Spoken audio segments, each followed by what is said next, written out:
Dan, I need a favour, mate.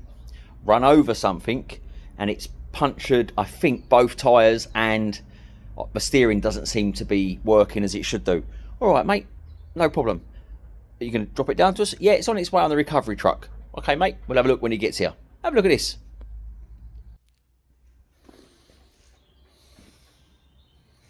So, we've put a new tyre on one.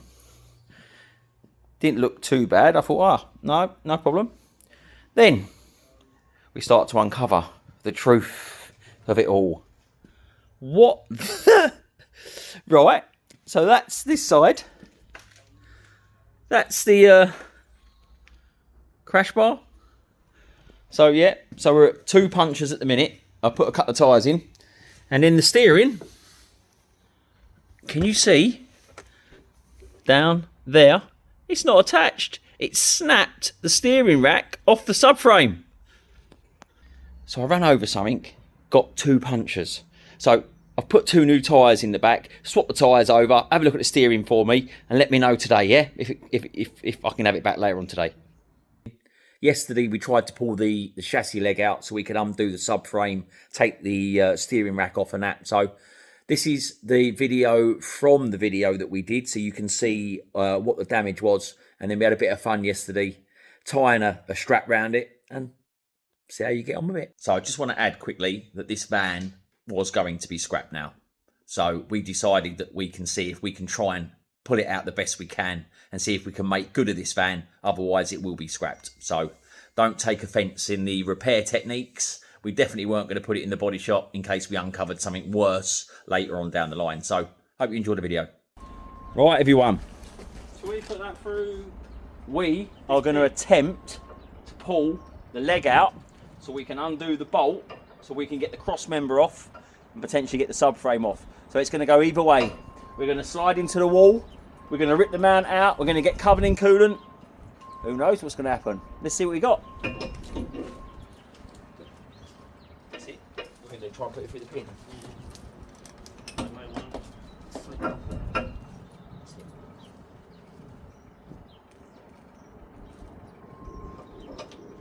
Right. Good luck, mate. Good luck, everyone. Good luck, everyone. Right. I'll get up the back. I'll get up the back. Whoa. Go on. Right, hold it there.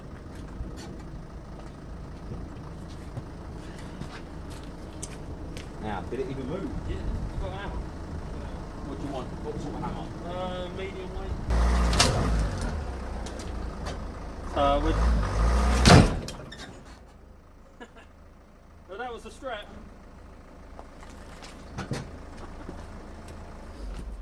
We break this net? Okay. Okay, so we snap the strap. Oh, it's so close, mate. Problem is now we're moving the van more than...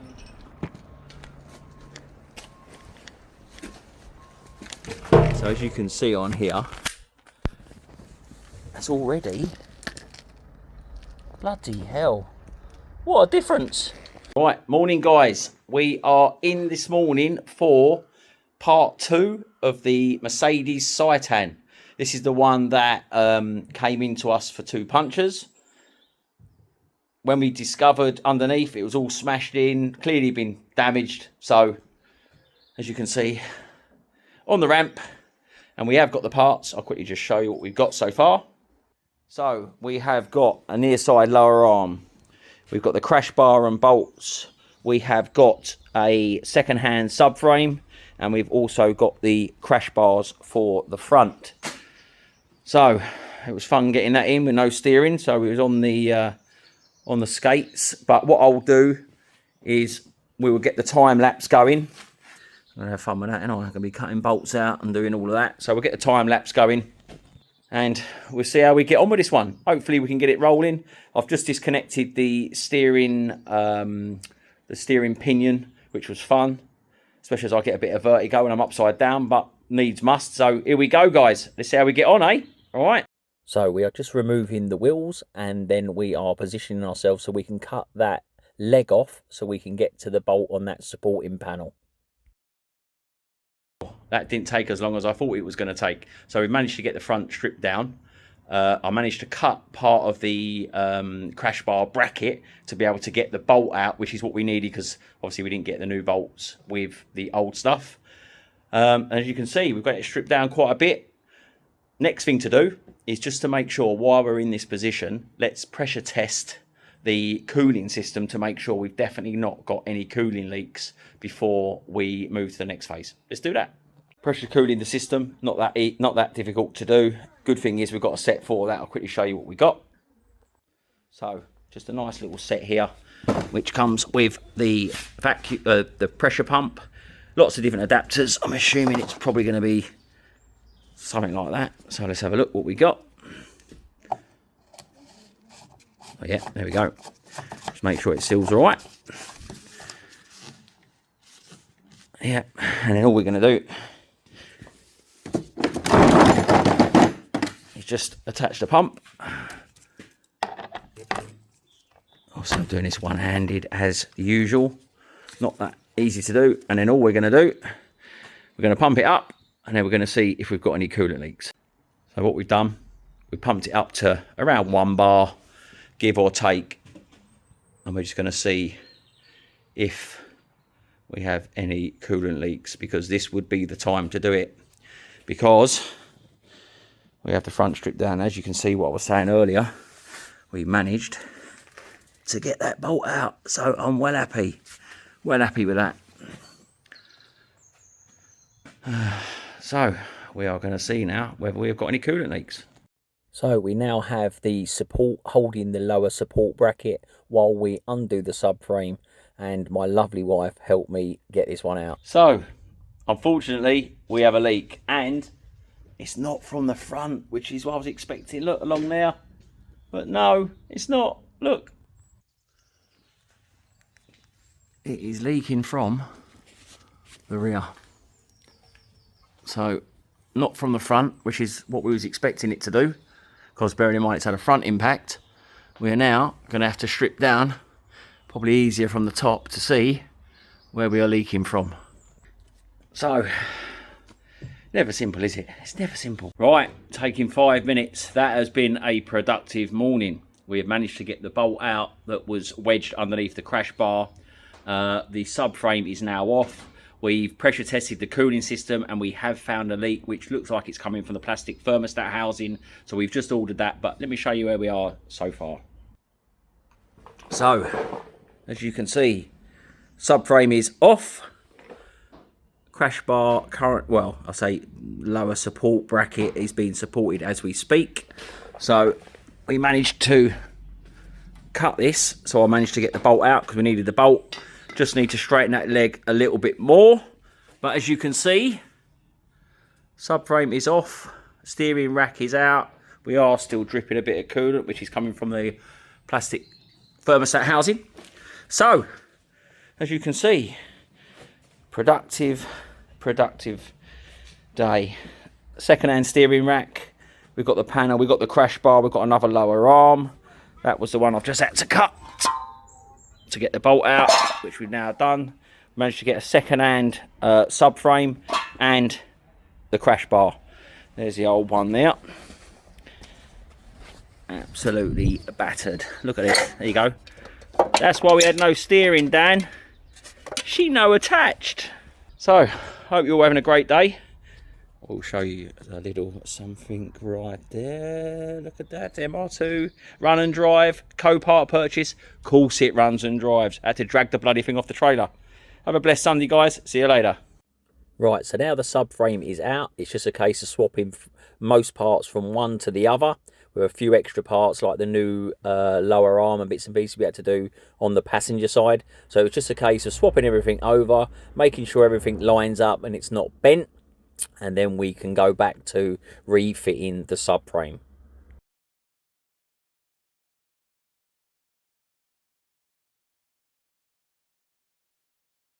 Now we are ready to put the subframe back up. My lovely wife again helped me get it in position so we can get the bolts back in and make sure that everything lines up and is not bent. So as you can see, it actually went back together much better than it actually did coming out. So we move on. Right, so we're straight in there with the porta power, trying to straighten that leg out. As you can see, it's just a hydraulic pump, which then pumps the ram out to try and straighten that leg so we can actually get the subframe bolt back in.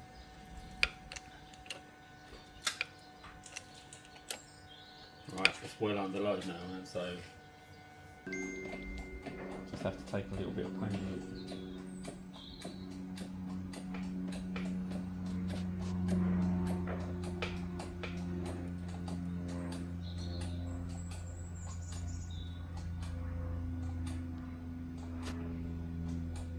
Right, leave it there, mate. Right, let that dangle down a bit.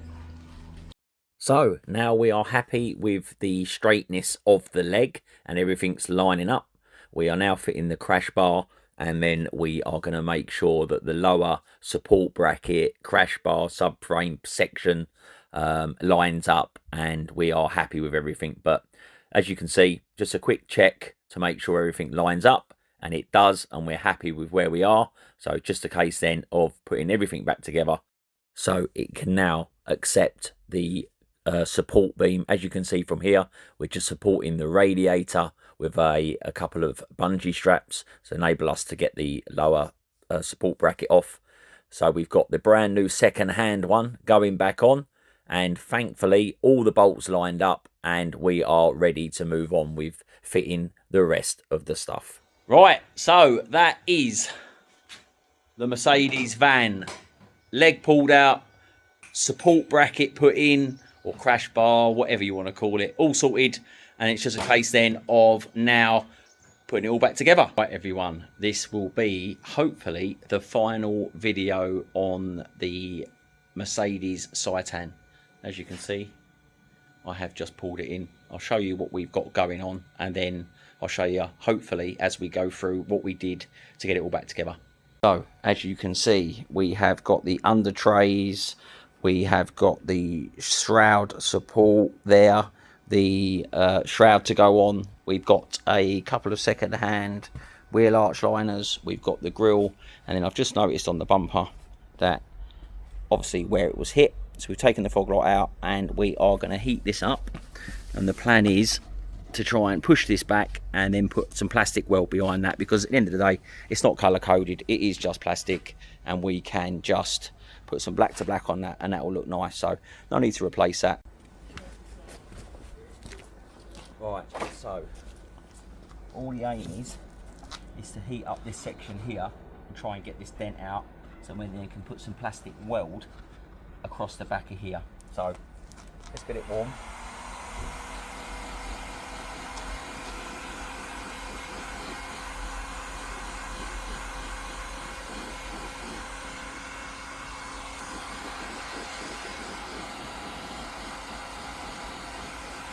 Thing is, you can feel the back when you know it's getting warm enough to be able to move it into position.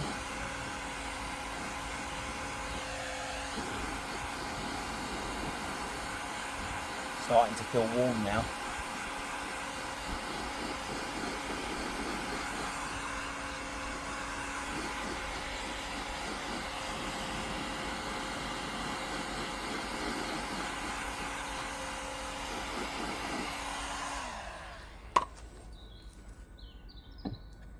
There we go.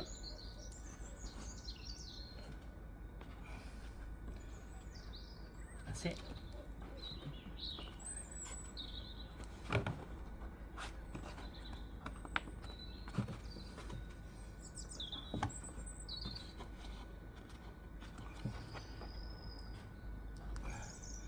Lovely and warm.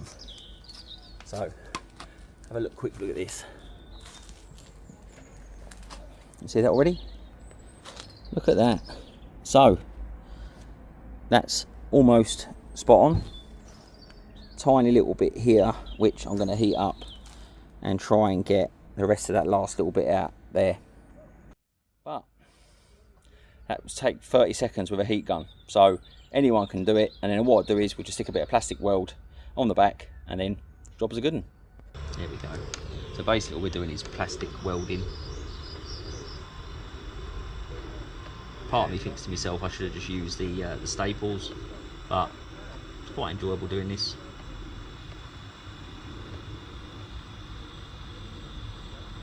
So all we're doing is just fusing the two sections together, using the plastic from the cable tie, and I'll show you what it looks like once it's done.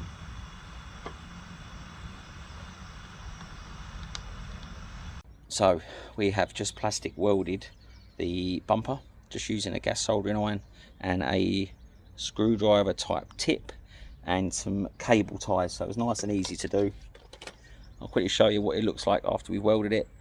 Obviously stapling it would make it a bit stronger and then doing it, but it was such a nice perfect slice that plastic welding should be fine, but I'll show you anyway. You see that? See how neat that was, because we had actually heated it up and bent it back. So we've plastic welded that there. I will put some staples in it. The more I think about it, it's quite a long crack, and just to reinforce that, so we'll stick some heat staples in that as well. But just to show you, it can be done with just some cable ties and a hot iron. So yeah, let's move on to the next phase. Right, so what we're going to do now quickly, we're just going to take the crash bar back off, fit the surround for here. We're going to fit everything back up, the plastic mounting piece, the crash bar back on, then we're going to fit the bumper back on. We are still waiting for the headlight for this side, so that's going to hold us up a little bit, but I just want to make sure everything goes back on and it lines up as it should do. But yeah, I'll stick it on time lapse and you can see how we get on. So as you can see there, just quickly putting the surrounds on, the plastic trims, and then the crash bar back on, ready to accept the front bumper. We have got a brand new Mercedes-Benz headlight, which funnily enough was cheaper than a parts supplier non-genuine headlight. So now that the headlight is in, we are just getting the front bumper back on, the grille, and then we are lining up the bonnet. Right, so that is the Mercedes Citan done. Just waiting on a set of wheel trims for it, and we are rocking and rolling.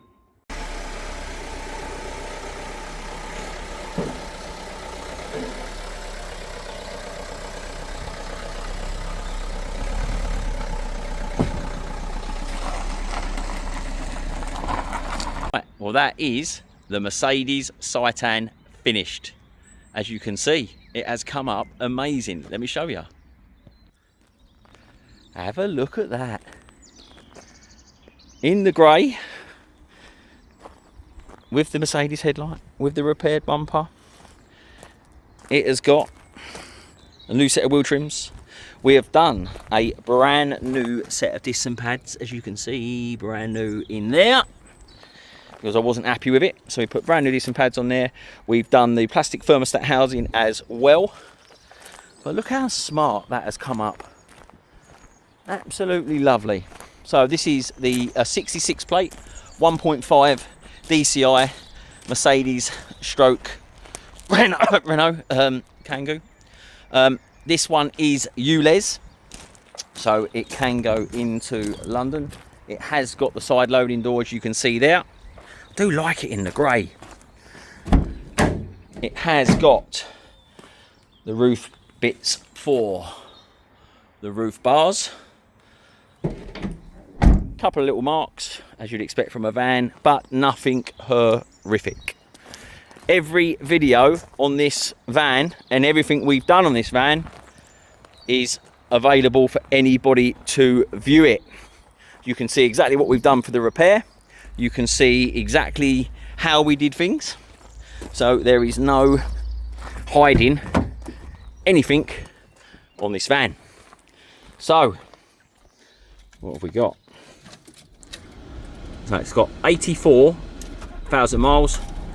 It is on the button. So this one, Very, very difficult one to price. How do you price a grey one like that against all the white ones that are out there? This has done 80 odd thousand miles. Most of them now have done 100 odd plus thousand miles. I think we found a white like for like, didn't have the ply lining, didn't have the roof bars, was in white, and that was up for 5,375. There is no VAT on this van. I want 4.5 grand for it. So anyone want a Mercedes Citan, 80 odd thousand miles, ready to go, just about to do the MOT on it, which will be done on Monday, and the wheel alignment to make sure everything's all good, 4.5 grand. That's what we want for this van. Let me know.